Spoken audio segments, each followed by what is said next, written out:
So, you've bought the game, waited 6 hours for it to download, chosen your character and completed the tutorial.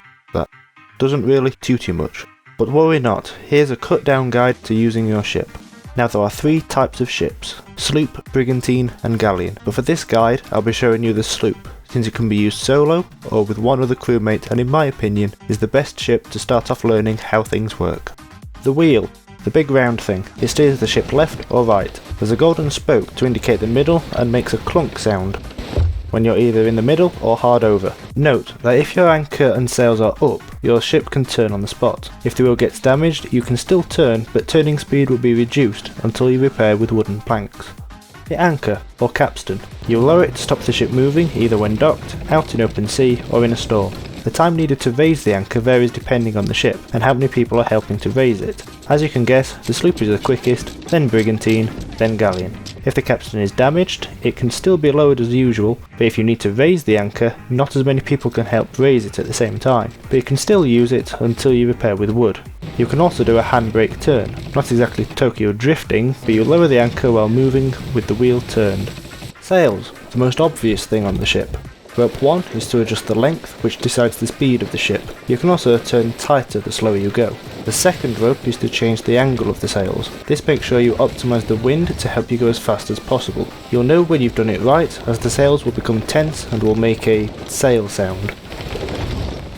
To see which way the wind is blowing, these lines are a big giveaway, but if for some reason they aren't there, simply raise a flag and that will work just as well. Angling your sails is easy to work out with the wind behind you, but when you're going into the wind, angling your sails can become a little tricky. So instead of explaining how, why and when to angle sails, take a screenshot of this wind chart to help you out, as different ships are better in different wind directions. The high-vis version and credits are in the description. Barrels. Food and grubs go in the food barrel, wood goes in the wood barrel, and cannons and throwables go in the red barrels. Not to be confused with the red kegs, as if you hit one of those, they go.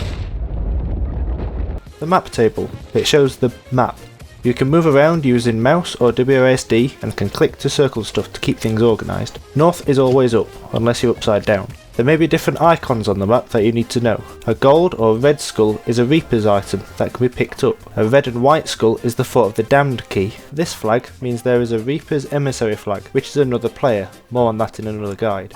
Then there's a Reaper's mark, which you can raise in the flag box in the crow's nest. The black icons are for tall tale missions, like story missions, but again, that will be covered in another video.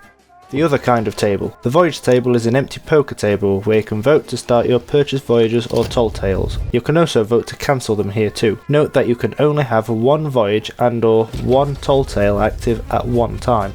Lanterns. One of the first things you do when starting off doing literally anything is turn those lights off.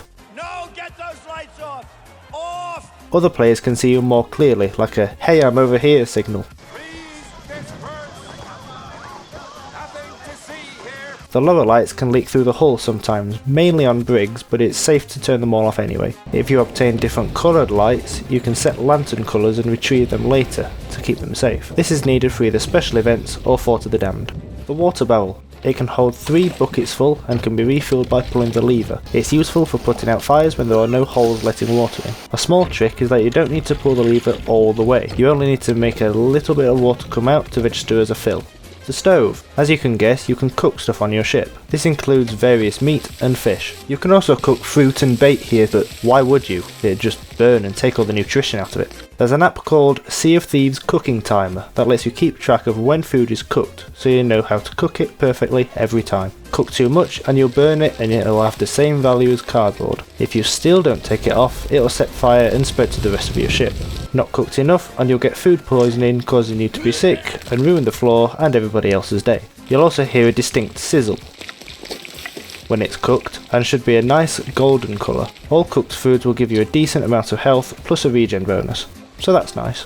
You've also got the same miscellaneous chests that outposts have, except for the ship customization. Clothing to change clothes, vanity to change minor details like titles, hair, beard, eye patch, etc. Equipment for the things you carry, grog barrel to refill your pint of whatever the hell this is. Pet chest where you can summon your pet and change its outfit. These have to be purchased with premium currency from the Pirate Emporium.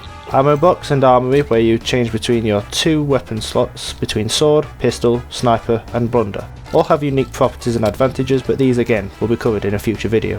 Harpoons, which you have 2 of up front to grab stuff either to bring on board or to reel in. These are a pain to aim, so if you don't quite get the hang of it, don't worry.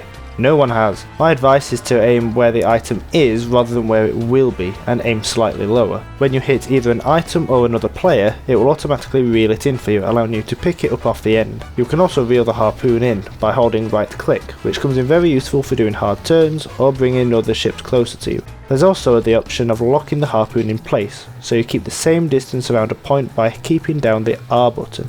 Now, let's head up to the crow's nest. This is where you get a better view around you, and is also the best place to store kegs, should you be risky enough to keep them on board. This is so that if they explode, they only take damage to the mast, not the rest of the ship.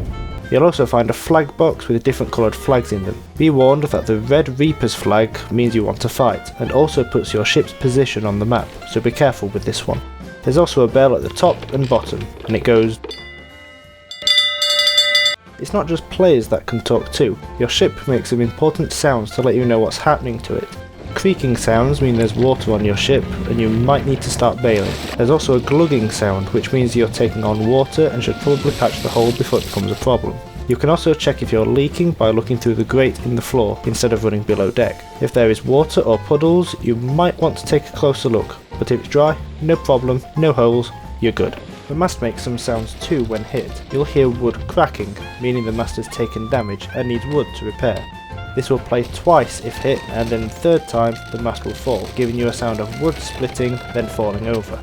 If you get hit with a chain shot, however, this is a one-shot takedown of your mast and will start falling over straight away. You'll need to pull your mast up with the S key on this rope and repair it with at least 1 piece of wood to keep it up, but 3 pieces will bring the mast back up to full health again. Lastly, your ladders. These are a key indication of if you get boarded by other players. Do you hear it? The slosh of water is the sound of someone climbing on your ladders, and you'll want to deal with them as soon as possible before they cause havoc. And that's it, a tour of your ship in a nutshell.